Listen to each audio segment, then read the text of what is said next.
All right, welcome to CMIS 495. A few here, a few there, a few somewhere. We're not sure where they're at. But we're going to work through this semester. We have a lot of things we're going to attack. I'm going to go through a couple of items today, make sure everybody starts getting into the Cengage model. And so the first thing I want to look at, if you log into the classes, we want to look at the syllabus real quick. There's a few changes that have happened. Get the mouse to the right spot. So, a couple of items on there. And if you've had me before, most of you have, you know that those office hours are a contract office hour. If you set up an appointment with me, I can meet with you typically virtually or on campus at about any time, and we'll work around that. The virtual makes it really nice, so we can do a Zoom or a Skype or something outside of that. My office phone now actually does have voicemail on it. And it does actually go to my phone now, eventually. What I've noticed is there's a little bit of a lag. It's much quicker to send me an email. I know that's weird, but if you guys need a phone number to contact me, I do have a Google Voice number that I will provide everybody if we need to. And that one you can even text me if you really need to in this class. So 2 p.m. to 3:15 p.m. or online. If you're online and you're in the area and you want to come in, email me. Make sure that we're actually going to be physically having class, because we're going to have a little bit of flexibility in some of this when we're working on your projects a little later on. But you are always welcome to come in, come visit with us. So I will try to make sure that we're kind of all on the same schedule, but you're always welcome to come in and come visit us. So we're using a text, and this is one of the texts we're going to use. We're going to use a couple others, and that's why we're using the Cengage Unlimited, because I can literally pluck from any resource. It's also handy if, for example, you're going to do a project that's going to involve some database work. You threw away your database textbook, and you say, hey, can you throw the textbook for the database class or a couple of them up there? And I can actually allow you guys access to those through our class, as far as I can see. So the Cengage Unlimited has a real great advantage in that. It allows us to get in there. It's reasonable cost for a textbook, unfortunately. And if you have multiple classes that are using Cengage, you can literally use that one subscription. So if I have 2 classes, so for example, if you're also taking my cybersecurity, don't buy it twice, buy it once. So one of the things that has changed in the last year is now everybody has Microsoft Office 365 available as a student. That's actually fairly reasonable cost. Free is good. There are some interesting tools in there. The downside to this, so previously you bought Microsoft Office as a student and you got 4 years of it for $80 as a student. Well, if you bought that as a senior, then you had a couple more years to use the software very, very cheaply. Here, unfortunately, once you graduate, the software is going to disappear now that we got you hooked on it. So it's kind of the meth addiction model. We hook you, and then we say, oh, nope, now you're going to have to buy it. So, but the full Office 365 suite is available. A lot of companies, so when you go to work after you graduate, they will have a work-at-home program. So there's other tools that we can find available, and so we may suggest other things. So this really depends on your project. One of them that I use a lot is Microsoft Visio, or something very similar. So it's not just a drawing tool, but it also stores information with it. GIS tools, so Esri and some of the other companies are becoming popular ways to store a lot of data. So you may think Project or something similar. There's all different kinds of things on our formerly called Microsoft Imagine, now Office 365, and some other stuff we can do that. One thing I do require if you're not local to the campus is a webcam. Most computers have a webcam on them. I will say that the laptops typically have crappy webcams, and you probably have already discovered this. If you've done a lot of Zooms, you'll go, man, the webcam is really horrible on here. And in fact, my laptop that I just bought not too long ago, I bought a Dell And I love it. It's a little 13-inch, fairly small laptop. Works decently. Except instead of putting the camera at the top of the screen, they put it on the bottom. And it literally looks up my nose. And so the whole time I'm broadcasting, all I'm thinking about is, man, I need to trim my nose hairs. And the quality is pretty crappy. My wife works for UNL, and they bought her a new ungodly expensive, of course, Dell. And the webcam is actually in the top, which is good. But for $3,000 or whatever they spent on this laptop, it's still abysmally bad. And a $30 webcam sitting on top of it, a monitor, actually works a lot better. So I'm just going to point that out. If you really want to do a lot of webcamming, get an individual external camera. They've come back down and they're affordable. And you can get one that will do a much, much better job than the built-in ones. The little cheapy ones, whatever they are at Walmart now. What do you need to have for this class? Well, we typically require you to be a senior business major because we're going to utilize, depending on your project again, your business skills. We're going to use your CMIS skills. We're going to use skills you've learned on the job. We're going to use skills you've learned other places, at other internships and other items to also be in here. So you're going to propose and execute a systems-related project. Now, one of the caveats in here is we've only got 15 weeks roughly. It makes it hard, and it's very easy to be over-ambitious. So you will see in the first couple of weeks when you guys propose projects, I'll probably try to trim you down and merge you down a little bit to make it accessible. And we think, man, it's 15 weeks. I got all the time in the world. Now you're working with somebody else, and sometimes your workflow is dictated by another entity or business owner or organization, and that can obviously change that. So the majority of your points in this class are going to come from that project, and you're going to see that here in a minute. But so we're going to give you some additional terminology. We're going to look at it from that systems analysis viewpoint. We don't have another class kind of similar to this where we get all the pieces, but you've seen a lot of these individual pieces. So this is a business analyst or a systems analyst is really sometimes somebody that's in the middle. You're not necessarily the programmer, but you're interfacing between the programming crew and you're interfacing between the business units. In other words, you take the business requirements and you translate those to system requirements. You're kind of in the middle in a lot of cases. Companies have a lot of different names for what these jobs can land. Business analyst or systems analyst are probably the most common. We see those a lot. You may be a coordinator, but it's that same idea. So things we're going to work with: terminology, tools, methods, models of system development. And different corporations and different nonprofits and different entities will have different models that they've decided that they're going to be standardized on. If it's a small business, they probably don't have any idea what a model is in some cases. So you'll get to see how your project may be very different than your coworkers in here. A project plan on how we're going to implement changes during it. Stakeholders, so business owners, directors, customers, all might be in there. So I will warn you, this can take a significant amount of time. We do use a model that says, hey, there's 135 hours in a class is what you're going to expect it to deliver. That may not be applicable to this one. This is your capstone. This can be very, very time intensive. So we're going to try to create kind of a running dialogue, and so a lot of our interactions in here will be one-on-one. And so like I told the people that are here physically today, there may be times when we are not physically meeting, but we're scheduling half-an-hour interviews or something, and we're trying to get those and trying to work around our schedules. And I know all of us are busy.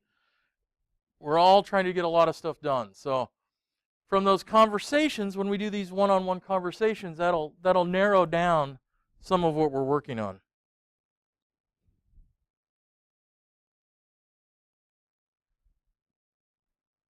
So I put in the little caveat, I expect at least 12 hours a week. And it may not be the first couple of weeks. You may not put that much time into it. But if we average it out, you're going to find that you're probably going to be at about that level. Project will be due the Friday of Dead Week. And then we have a final interview.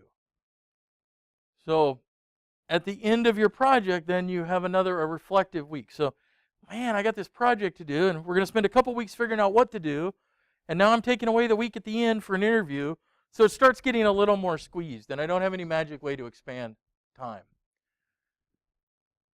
Failure to complete the project or the final interview, and I hate that I have to ever mention this. If you don't do the project and you don't do the interview, you don't pass the class. Fairly simple, but there's always some student every third year that says, I think I can just float by and not do anything. Yeah, it's probably not going to work that well for you. Left it highlighted in green. If you're on campus, remember, face masks are required. Yes, they're uncomfortable. Yes, we're all wearing them. It really is for the benefit of all. So there will be some weekly quizzes, and some of that may change a little bit as we go through the class.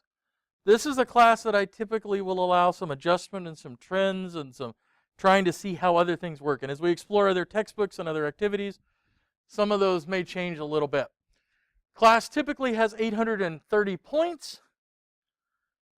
The project is 220 points. There's 140 points in discussion boards and 180 points in assignments. So since we're a hybrid class and we have online students and we have off-campus students, the discussion boards typically will actually, for those of you that are on campus, will work some of that in class, and then we will incorporate the rest into the online discussion board to make it a little more fair. There is no attendance points for just being here. Does that say if you're gone every day that's a good policy? No, I just haven't attached any points. You guys should be college seniors. If you don't show up for your job, it's not a good thing. So grading scale, 90, 80, 70, 60, our typical thing. And then now this is a new note that has appeared in our syllabus template about attendance. So if you miss class, you're supposed to make up a missed assignment within a week. No open-ended extensions. We talk a little bit about the counselor if you're facing issues. So if you're missing class repeatedly, talk to me, call our counselors. Sometimes we can come up with some solutions for some rather odd issues. Keep up with your assignments. We will try to put everything on Blackboard to make it a little easier. And again, a lot of your stuff is going to be one-on-one and not too long. This semester, we are using Bobcat 360 to complete attendance every class. So if you are missing class, you will get a note and put it in there because we're required to keep attendance this semester. So it does not apply to online students, however, so just as a note. We do use 360, though, if we see you struggling. If there's an issue and we can't get a hold of you and we haven't been able to resolve it, we will throw it into the care team, and sometimes a whole group of people will kind of reach out and try to see if we can come up with a solution. Grade appeal policy. So the policy is available, has a link to it. Basically, if you don't like the grade I have assigned from your material, there is a protest ability. Now, the conditions for being able to protest it are fairly limited. It can't be just because you didn't like a B+ and you really have wanted an A, but if I treat you differently than another student, so those kinds of inequities we will address. So, if I picked on Michael exclusively today, you're right up here in front, so I'm going to pick on you. You know that, right? All right. So, if I picked on Michael every day, and then I gave him a C, and he turned in the same level of work as another student who turned in work that I graded at an A, that would be a reason for that. Or if I've suddenly started to dislike women, and women get lower points automatically than men in class, those kinds of things would be there. So hopefully I am not, but that is the grade appeal process. You are welcome to utilize it. The other thing at the end of the class, although I tend to ask at other points also, is a course eval. So those go into our personnel file, and they affect us in terms of how our school and how our promotions and all these other things. But really, I don't know of any of us here on campus that don't want to know if we're doing something really badly. If we're doing something really badly, point it out to us. And you don't have to necessarily wait to an evaluation, because most of us will be like, oh, was that what I didn't mean to do that. Let me come back and redirect it. So, but it is a formal process. So at the end of the semester, you get to evaluate us and kind of point out things. There's a lot of other ones that go on, and so you guys get overloaded with surveys, I think, sometimes.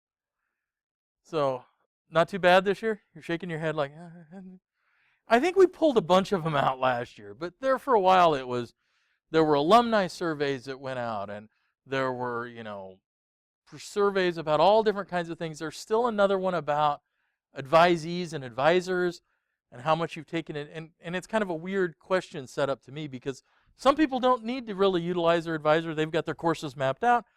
Some people would never manage to find their first class without an advisor. So it's kind of an interesting one to me. So we see a lot of those. But most of us are try to be as responsive as we can. But it is, again, your opportunity. Disability services. So if you fall in any of the categories that would work for disability services, and we're also using their office for COVID-related issues this year, notify them. They will send me a letter if it's a valid concern. They also do some testing. Not necessarily this class, I don't think, but you might have other ones that you need to work with. They will actually can do some testing extensions and some other things there. And it's a really great service for those people. Tutoring is available. The one problem I will say with tutoring for these upper division classes is they're typically peer tutors. We don't have a lot of people on campus that haven't graduated that have not taken, so it makes it a little harder. But they do have some services available. When you're writing your paper, they have some paper writing services.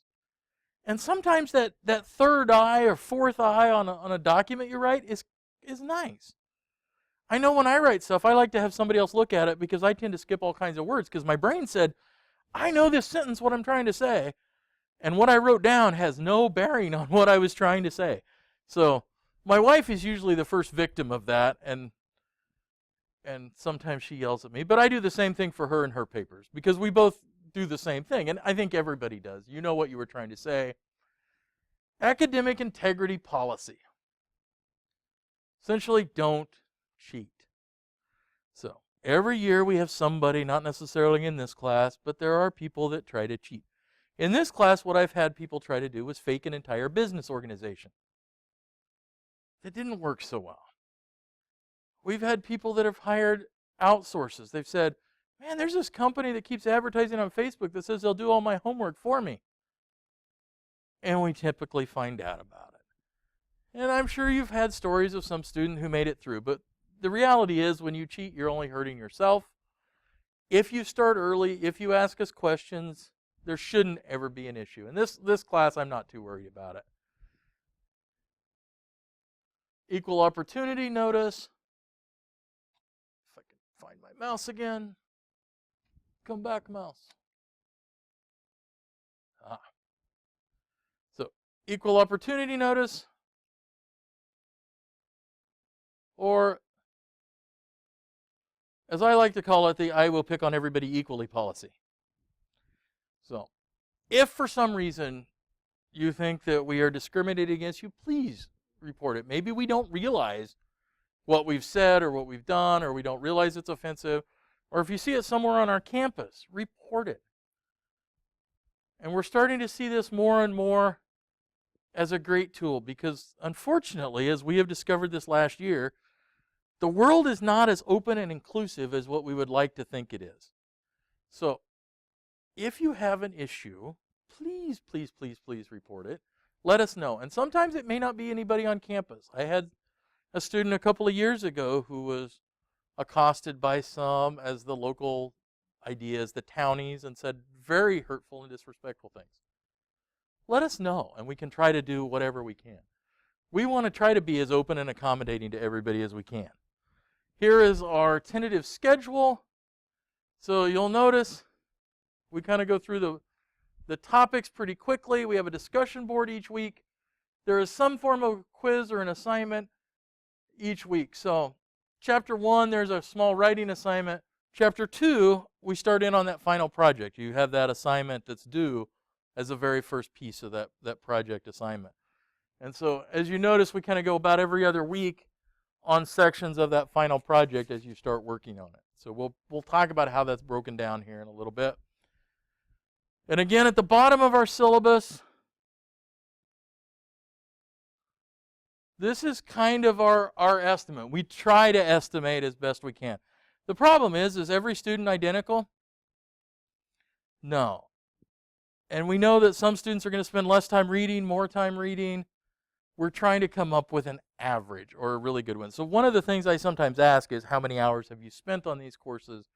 Trying to make sure it matches. When we do some of the Cengage stuff in other courses, it'll actually tell us how many hours and how much time you've spent in it.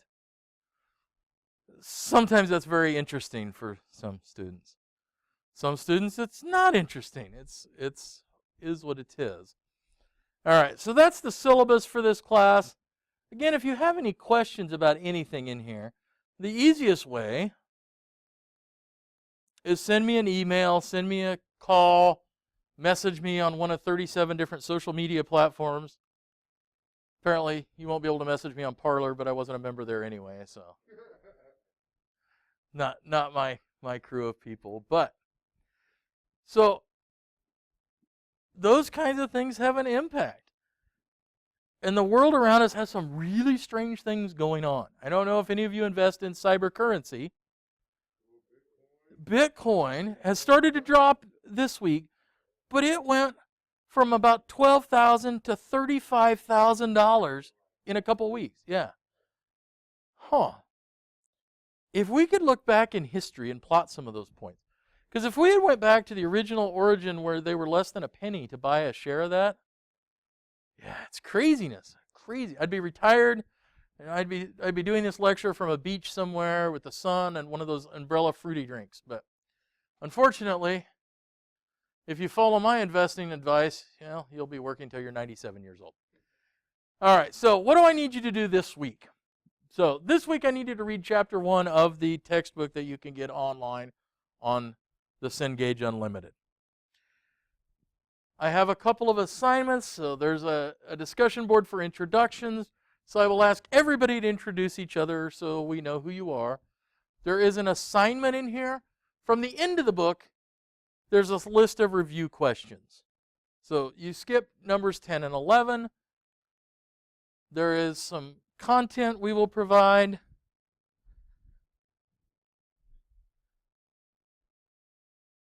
There is a quiz over chapter 1. And then I have some other things in here that I want you to be aware of. And I won't make you do this in class because I think it's a little bit, but there's a video in here. So this book introduces a company that we model the entire book through. I will warn you up front, it's Ridgeline Mountain Adventures or something, and I'm going to call it Rocky Mountain the entire year because that's what's stuck in my brain. So if I say RMO and I say Rocky Mountain, just remember that I'm old and I have brain damage, and that will happen. So there is an online chapter A that is not part of the hard copy book, but I think it has some interesting pieces. And so I encourage you to read this. And this chapter A is about, if it will load. So it's this idea of the role of a systems analyst. What does a systems analyst do in a business? What do they do in an organization? How does their role file in, and how do we deal with it? And you'll see that job description a lot.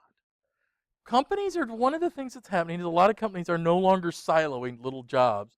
They're making a job have a lot of different tasks. So one day you may be contacting somebody about a website design. The next you may be installing new mice in a PC or something strange. No longer do we have these very narrowly rigid siloed jobs. And I will say that's actually really good, because if you did the same thing every day over and over and over and over again, it would drive me insane. And I know, but think about the people doing like telemarketing work, and those are the people that if all you did every day was called somebody and tried to sell them a product for 8 hours straight, yeah, I would be in that special white family jacket that has your arms in the front and it hugs you every time, right? Yeah, it would be that way. So I would look through and read this. And that way we can talk about that on Wednesday. So it's not a really long chapter. It's like 18 pages long, a couple of sheets in there. But it'll give us some ideas about what that idea of a systems analyst does. So other pieces in here, click, go. There we go. So this talks about the company we're going to do it. This is actually a really quick PowerPoint about where I'm going to go with some of our content today. Look at that, customized. But you haven't read the book, so I'm going to cover a couple of ideas really quickly. So there's a quiz, discussion board, and assignment. We're going to talk about this project over and over and over and over and over and over again. So make sure you've applied for graduation. I have some students who have decided that they didn't need to actually apply and pay I think it's up to $50 now or something, isn't it? It's expensive. It's the last hurdle.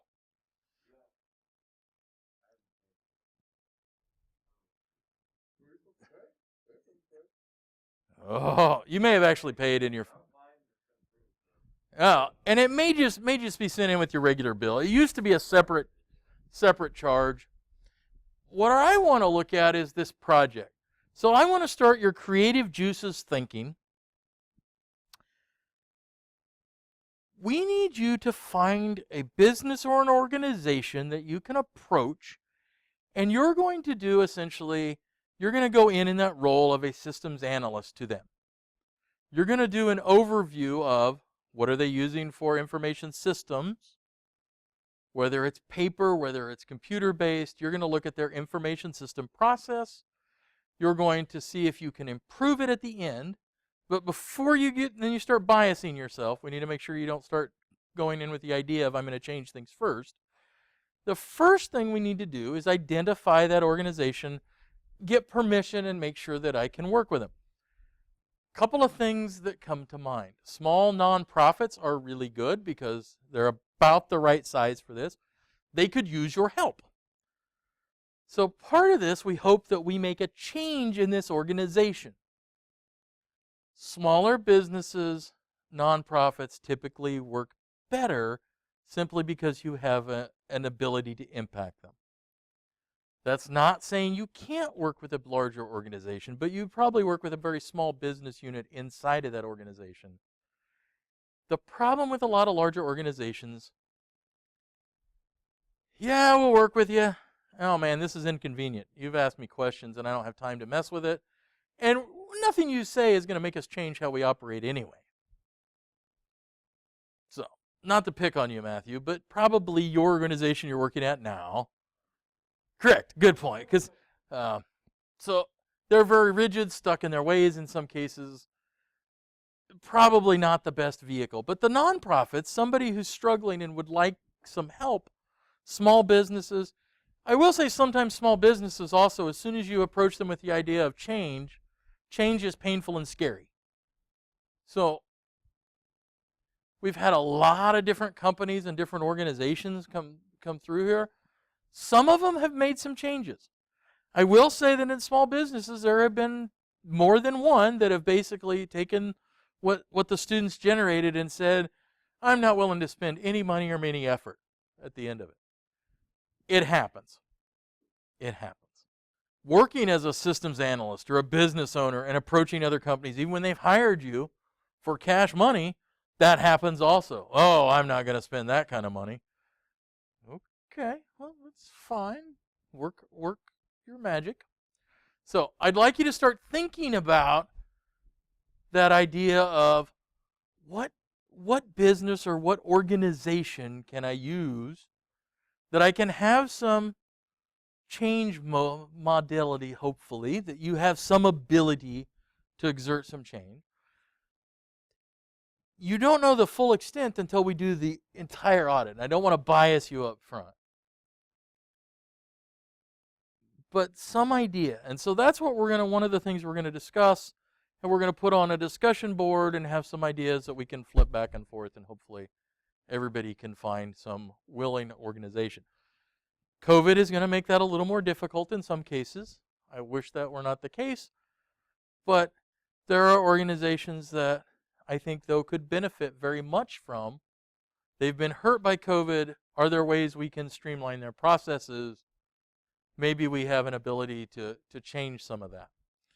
So, for example, I had a student not too long ago do a small hotel. And they had some really great ideas. And one of the things that frustrated them, and it would me, coming from a telecom background, is they literally had a phone system from the 1930s where the clerk at the front desk had to plug in a cable to send a call to a room. It's pretty old-fashioned, but getting them sold on what it would cost to do a phone system at this small hotel properly was very hard to do. And there's some rationalization in him in that most people have cell phones. Most people are going to use them. Phones used to be a revenue source for hotels, and it's really dropped off to almost nothing because most people have that cell phone in their pocket. So I knew going in, but he tried to sell the idea and some suggestions, but I think that all fell on, unfortunately, on deaf ears. I think there are some open source, some VoIP efforts if we would have went a little bit further. Could have done it fairly affordably, but we'll never know in that particular case. So think about the business. Hopefully they're willing. And I will say, if they're willing to entertain talking with you and discussing it, that probably means they've got a glimmer of hope that they want to change something in their organization. So, chapter 1, we talk about the software development life cycles. We introduce you to Ridgeline, or as I'm going to call it, Rocky Mountain, the entire year, their trade show system, and then we kind of point you towards the rest of the book, the rest of this content. Here's what I'm going to say about systems analysis books. They're all really very similar. They have a list of things we were going to talk about. I grabbed this one. It doesn't have a ton, so I'm going to grab some other additional content, hopefully to give you some additional pieces in there when we start talking about like case analysis tools and some other features. There are some things that have happened that have made life a little more miserable. Microsoft has decided to make our lives a little more miserable in some ways. Office 365 is great. But on the flip side of that, they sell us our Microsoft Imagine. Now it's called Azure Dream Dev Tools, Teaching, whatever. And the software I can give you is not compatible with the software you're getting for the Office 365 because Microsoft has decided we need two vastly different infrastructure, in other words, installation models, and they're not compatible with each other. Thank you, Microsoft. So we run into a few of these little barriers along the way, and we will kick them down as we get to them.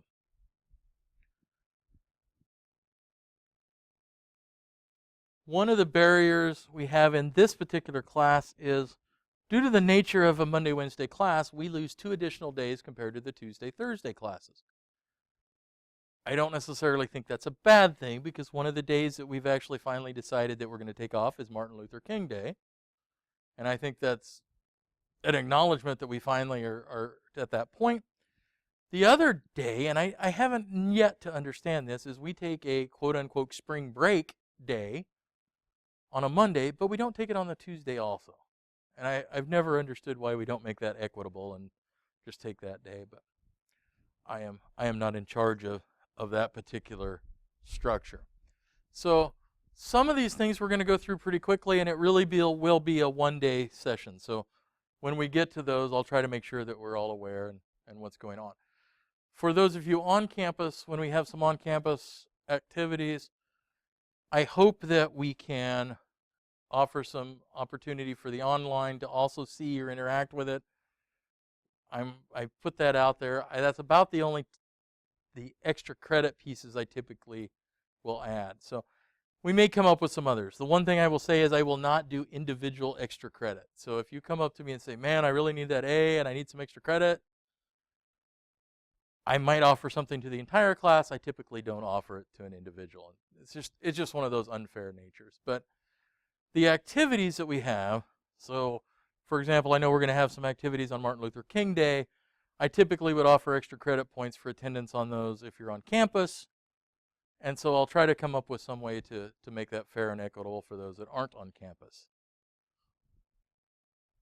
All right, any questions right now? Anybody eager and excited to read a 300-page textbook? Huh. It's not that bad. I think there's actually only 40-some pages in the first chapter. It's fairly small. But what I would like you to read, and that way we can interact with a little more on Wednesdays. We can do kind of that discussion board piece back and forth. And if you'll notice the discussion boards for this week, there are 2 of them.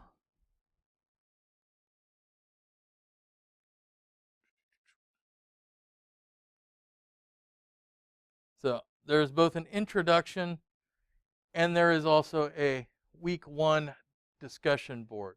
So after you read that first chapter, you might want to also read that online chapter A that talks about systems analysis. That will give you some models to put those 2 in. But please do, everybody, introduce yourselves. I think I know about everybody, but try to come up with something about you that I don't know. Something interesting. Pictures of you with golden hair, Michael, would be good. Goldilocks. I will say, I giggled like a little school kid when I pictured that, quite frankly. So, all right. So Michael is actually friends with me on Facebook, and he had a hair accident, let's call it. So, golden hair. So, and I'm just jealous because he has hair and I don't. So, all right. Please read chapter 1. Complete the assignment. Complete the discussion boards. And we will meet back here on Wednesday, and we will discuss some of that. And we will try to come up with a way that we can include class discussion in the discussion boards also, what we can come up with. So think about those companies. Kind of circulate that around in your brain. That is when you are always welcome to email, and we can also start a discussion board about it. The only issue with the discussion boards ever is somebody might try to poach your ideas. I can't imagine that there are 2 companies that anybody would be going for, and it seems like most of us are geographically located in all different kinds of areas. All right, any other questions? None? Going once? Going twice? Going pause.